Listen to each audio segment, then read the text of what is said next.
Hola, qué agradable es estar aquí en Madrid. Vengo de muy lejos, pero estoy muy contento de estar aquí arriba. Voy a hacer una pregunta y espero que haya una respuesta, que es ¿hasta qué punto son nuestras mentes inteligentes? ¿Nuestras mentes son muy inteligentes? Hemos escuchado a una persona que está muy conectada, es un ser humano muy conectado, y yo también lo soy, es una especie de origami aquí con micrófono, y yo tengo siempre conmigo un móvil. Y me pongo nervioso si no lo tengo. Así que imagino que soy un poco cyborg yo también. Bueno, mi pregunta en realidad es, ¿estas máquinas van a hacerse más potentes que nosotros, más poderosas que nosotros? ¿Van a ser más fuertes? Porque cada día tienen más potencia. Y la potencia se duplica cada 18 meses. Esto quiere decir que en algún momento mi móvil va a ser más listo que yo. Bueno, ya hemos tenido el primer efecto. Watson, que es un ordenador de IBM que construyeron hace 10 años, fue a un concurso que se llama Jeopardy, Peligro. Es un concurso de preguntas y respuestas de cultura general. Y Watson ganó a los dos mejores concursantes, al que había ganado más dinero y al que había estado concursando más veces seguidas. Hace más o menos un mes, IBM anunció otro chip, que es un chip sináptico.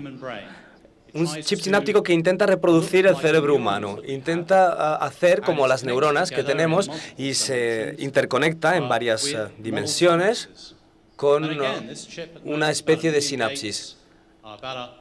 Estos chips tienen 100 conexiones, que serían como nuestras neuronas, más o menos,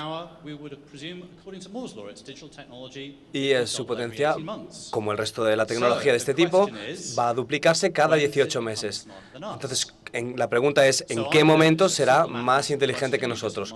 Esto es una pregunta de matemáticas, simplemente hay que hacer una multiplicación, y creo que esto va a ser más potente que nosotros en el 2023, en el 2053. Y si esto es así, ¿qué nos va a pasar a nosotros? ¿Vamos a ser los perros de las máquinas?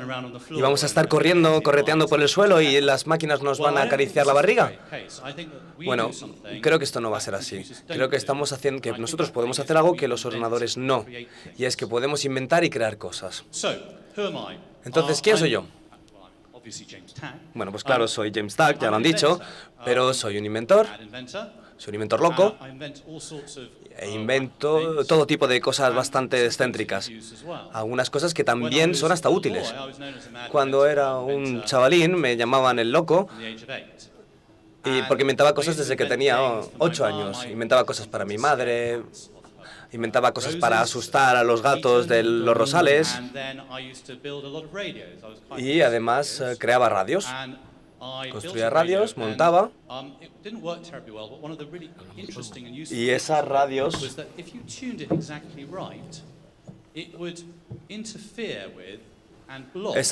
podían interferir otras radios y las podían bloquear. Y eso no era ni ilegal, ni peligroso, ni nada. Y yo con eso podía apagar las radios de mis hermanas mientras ya estaba escuchando música pop, porque a mí lo que me gustaba era la música clásica. Yo les apagaba la radio, iba para allá y le decía, pero tu radio parece que no funciona. Pero la de música, el canal de música clásica sí que funciona, ¿por qué no escuchas ese? Unos años después les expliqué lo que había hecho y les molestó bastante, pero bueno, seguimos llevándonos bien.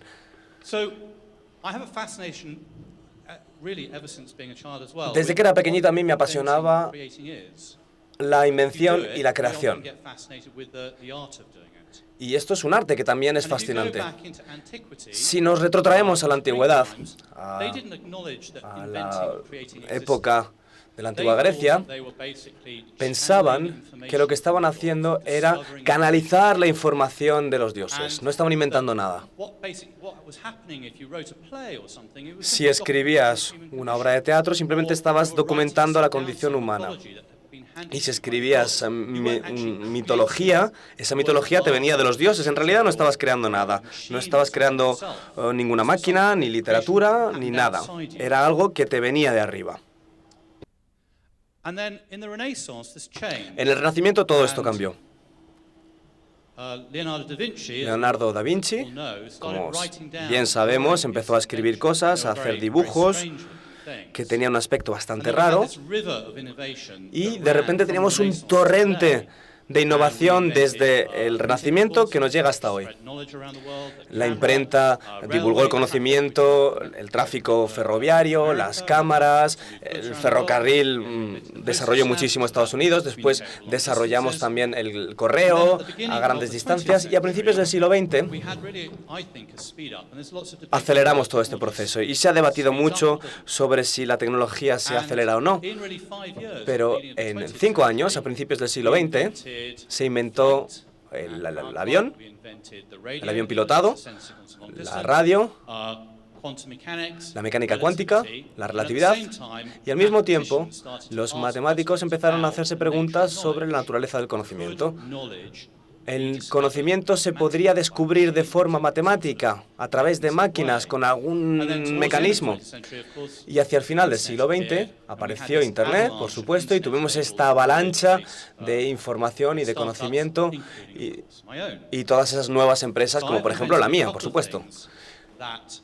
Yo inventé un par de cosillas que se habían adoptado a gran escala. Lo primero que toqué, yo no inventé la pantalla táctil. Ya había cosas que se habían hecho mucho antes con un montón de cables. Yo lo que hice es crear las primeras transparentes y que se podían poner en pantallas de LCD. Los podías poner y se reconocía el movimiento y varias cosas. Yo saqué esa tecnología y se empezó a usar, y eso me ha dado bastante impulso hasta hoy en día. ¿Por qué invento? Bueno, pues yo invento porque me molestan cosas. Y a todo el mundo le molestan cosas. Todo el mundo ve cosas que no le gustan. La mayoría lo que hace en estos casos es que se va al bar. Bueno, en un país anglosajón iríamos al pub, en España vais al bar o a la bodega. Y te vas con los amigos, te echas unos chatos y te pones a quejarte del mundo. Y yo, por supuesto, hago eso como todo el mundo, pero además de eso, pues no me quedo ahí. Estas cosas pues me abruman un poquito y empiezo a pensarlas bastante. Y en determinado momento me viene una idea. Hice un vídeo, que a lo mejor lo habéis visto ya, para el Congreso, que iba del café. Hay algo que me molesta del café, ese café así que parece barro, y que si haces un café y lo dejas 10 minutos ahí en el vaso, se queda asqueroso.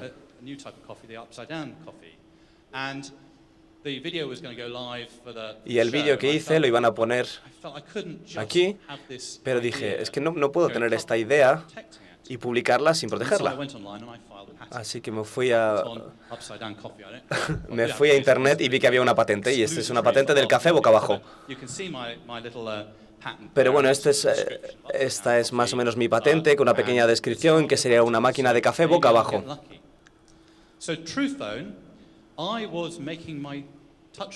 Yo estaba haciendo mi pantalla táctil en Cambridge, en Inglaterra, y en Cambridge, Massachusetts, en Estados Unidos. En los dos sitios.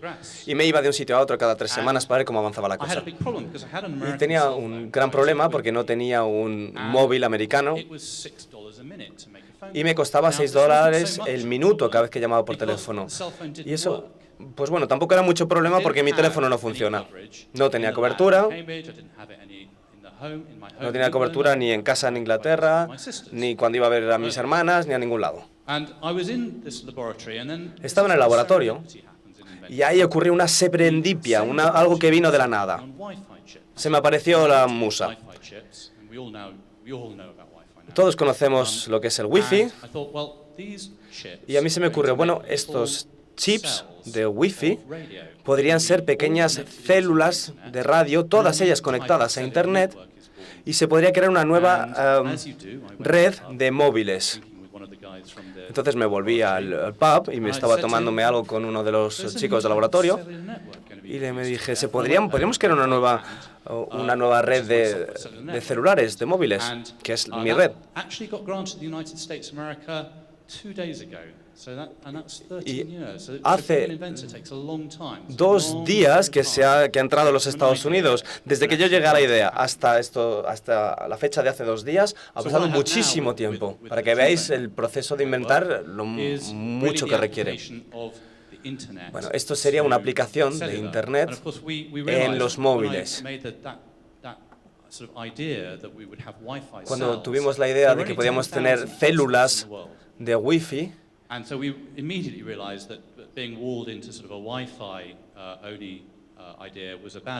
nos pareció que esta idea pues a lo mejor no era tan buena y que tendríamos que hacerlo de un poco distinto. Tendríamos que tener una especie de algo más parecido a Internet. Lo que pasa con Internet es que mata las distancias. Puedes estar en Estados Unidos, pero no es como si estuvieras en el Reino Unido, por ejemplo.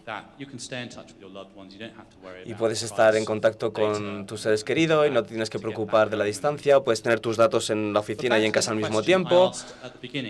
Pero bueno, yo pregunté al principio si los robots van a conquistar el mundo o si nos van a superar.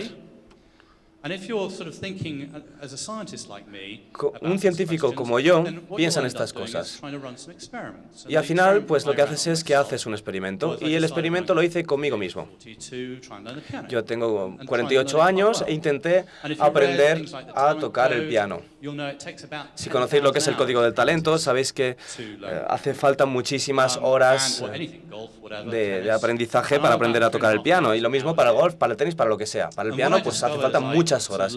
Y yo me di cuenta que para aprender a tocar el piano hay una gran diferencia entre la tecnología digital, que es mirar notas en una página y tocar el piano con tus dedos, que es una tarea digital, básicamente, y luego la tarea analógica, que es la de sacar una obra de música. El proceso es largo y duro. Y si veis la lógica matemática que hay detrás de esto, hay una relación entre 2 cosas que voy a demostrar ahora. Todos somos seres creativos, somos distintos a los ordenadores. Y podemos utilizar ciertas ecuaciones exponenciales para mostraros esta paradoja. Acabo de hablar de matemática bastante compleja. Algunos seguramente se hayan perdido la conversación. Pero bueno, no os preocupéis que no es tan extraño, no es tan malo. Todos conocéis una de estas ecuaciones, que es el cuadrado de la hipotenusa es igual a la suma del cuadrado de los catetos. O lo sabéis en español, a ver si sé cómo es. Hipotenusa igual a la suma de los corandos de los catetos.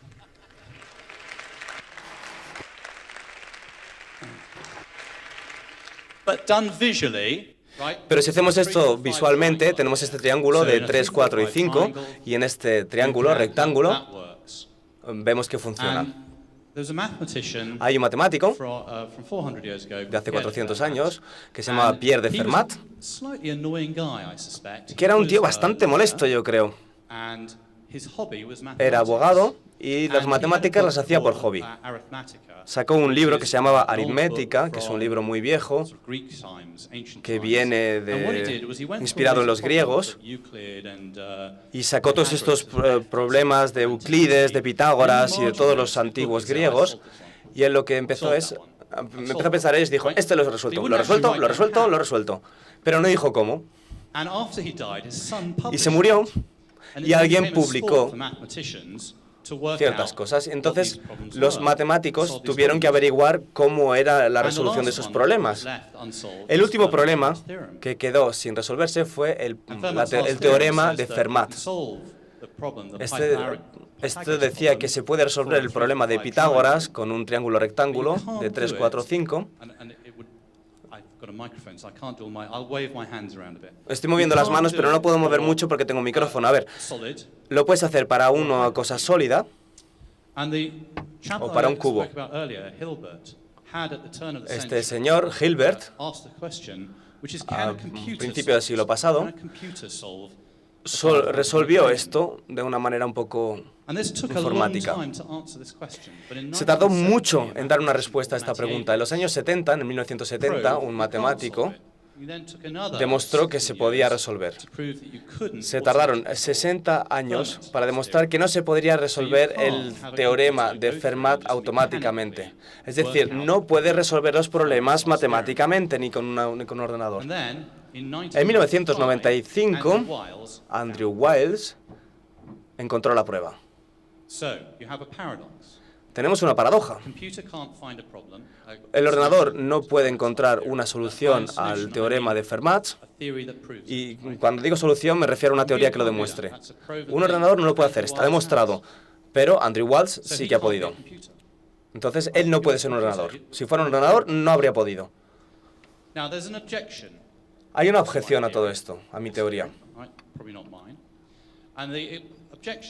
Y la objeción es que Andrew Wiles no era un ordenador con objetivos generales, sino que tenía objetivos especiales.